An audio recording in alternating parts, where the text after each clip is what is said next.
Hello, Pop here with CPTSD on the road to recovery.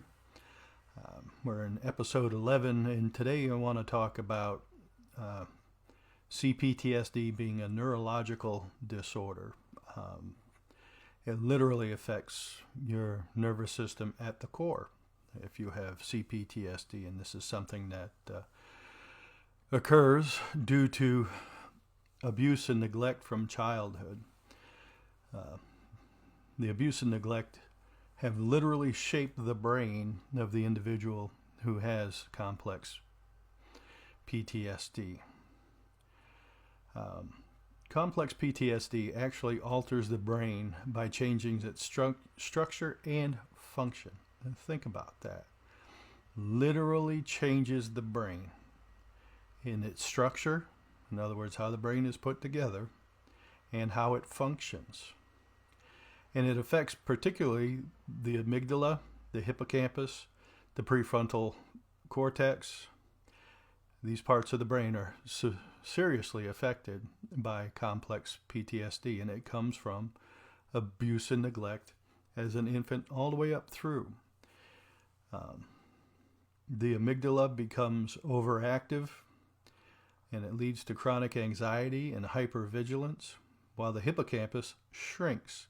That impairs memory and emotional processing. Think about what's going on in the brain as an infant is growing and maturing and being abused and neglected. These things are happening within the brain itself. It's changing shape, it's changing size, and it's leaving lasting effects on the child from early infancy on, where they start, the amygdala becomes overactive, and it leads to the anxiety and the hypervigilance. And I'm one of those people who, to this day, at 60 years old, I'm one of those hypervigilant people. Just today, I was at a senior center lunch and karaoke time, and someone closed the door behind me, but it sounded like they slammed it as hard as they possibly could, and it just jumped me out of my skin. I thought something major was going on. And then a few minutes later, a lady there at the lunch, she won the 50-50 drawing that they do every time, and she let out a scream. I mean, there was a couple of small children in the cafeteria, and I thought one of them had fallen and gotten seriously hurt because of how this woman screamed because she had won the 50-50. And I mean, I almost said to my wife, let's go home now, because the noise level was just getting to me. So this started from the time I was an infant, and it's still with me to this day. That's a long stretch to be dealing with anxiety and hypervigilance. Well, what else goes on is the hippocampus shrinks in your brain, and this impairs your memory and your emotional processing. And this is where we begin to talk about neurological dysregulation, where our nervous system doesn't work like everybody else's does. It's a struggle to keep our emotions in check sometimes, whether it be fear, anger, whatever. Part of what's going on is that fight or flight is how our brain is working all the time as we grow up through this abuse and this neglect, and dealing with all that means. What that means, as an adult, you can deal with it in one way or another, but as an infant, your brain develops around the abuse and neglect. And it affects memory, it affects emotional processing. The prefrontal, there we go, the right word, cortex becomes less active. And this disrupts executive function like emotional regulation. So this is adding to this emotional processing and regulation. It affects decision making and impulse control. A lot of people who deal with CPTSD have impulse issues and can get themselves in a lot of trouble because of it. But this is all part of having this disorder. These changes can result in symptoms such as difficulty concentrating on things, emotional dysregulation, as I mentioned earlier, memory issues, disassociation, and a persistent feeling of being in danger. And that's what that hypervigilance is all about. Chronic anxiety and hypervigilance is you're always worried about being in danger wherever you are. To this day, if I go to a restaurant or something like that, I want to sit facing the door because I want to know what's coming through the door. I don't want it to surprise me. And that's why today, when I was at the senior center and the door slammed behind me, oh boy, did that get my attention. So let's look at this a little bit more in detail about the different parts of the brain that are affected and hindered by complex PTSD. The amygdala is the brain's alarm system, and it becomes overactive and oversensitive, making the individual be on high alert and triggering intense fear responses when there's no real threat. That's the thing is, as an adult, when you have CPTSD, you react like there's real threats, and the thing is, most of the time there are no real threats. But in your mind, it's been programmed into your mind that there are threats. And one of the things we'll do probably in our next video is go over this stuff again, but talk about some of the ways we treat this in adulthood to help us to heal from complex PTSD. Now, the hippocampus, this area of the brain, is responsible for forming and retrieving memories, and it can shrink. And this impairment makes it difficult to form new memories and to recall past events. And it contributes to memory gaps and fragmented experiences. And this is something that a lot of people deal with when they have CPTSD is there's gaps in their memory. There's gaps in their history. They don't remember all the experiences of their lives and so on. And it makes it very difficult. Now, the prefrontal cortex. This is often referred to as the thinking brain, the part of us that thinks. And this part of the brain's activity is reduced in people with CPTSD. And it makes it harder to control impulses, manage emotions, make rational decisions, and control social behavior.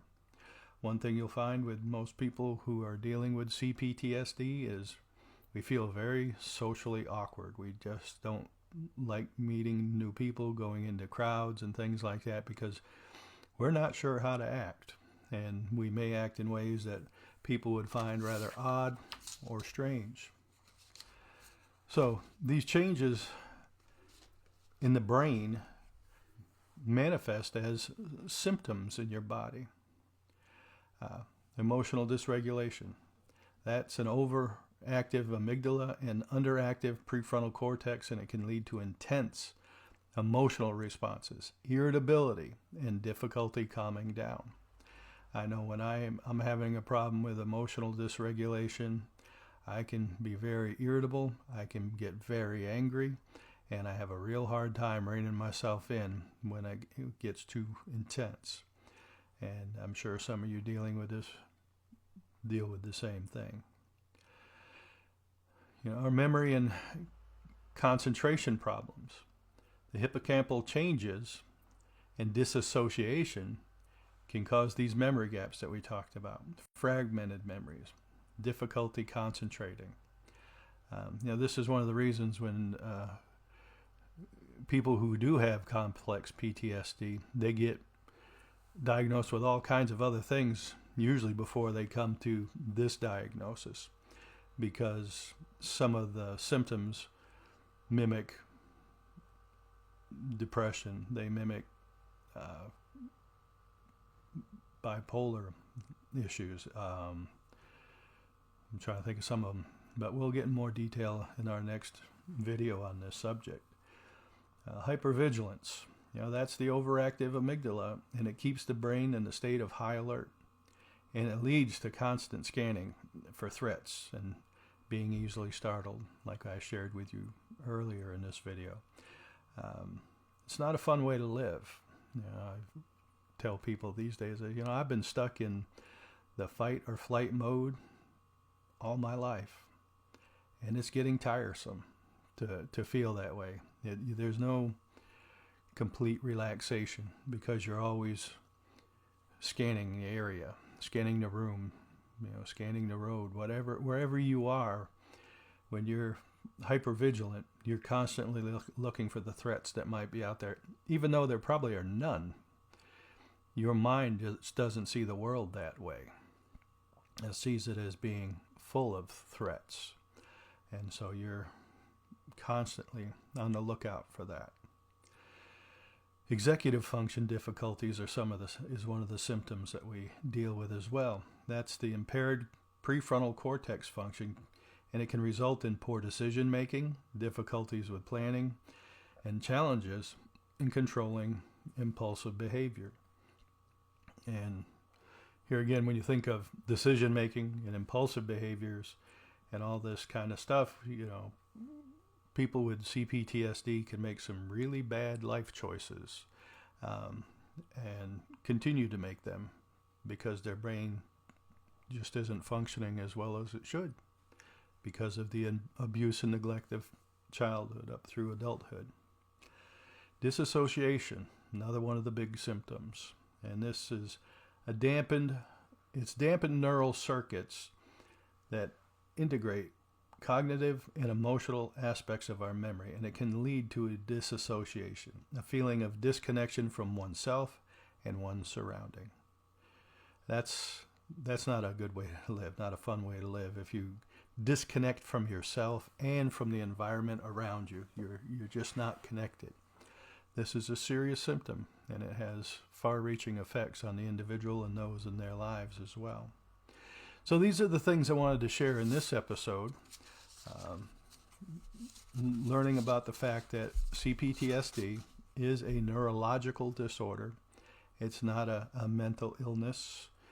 It is issues with your brain. The physicality of your brain was changed in childhood. It didn't develop like other people's brains do who come from, if you come from a good, loving, kind family where you were made to feel appreciated, loved, and wanted and everything.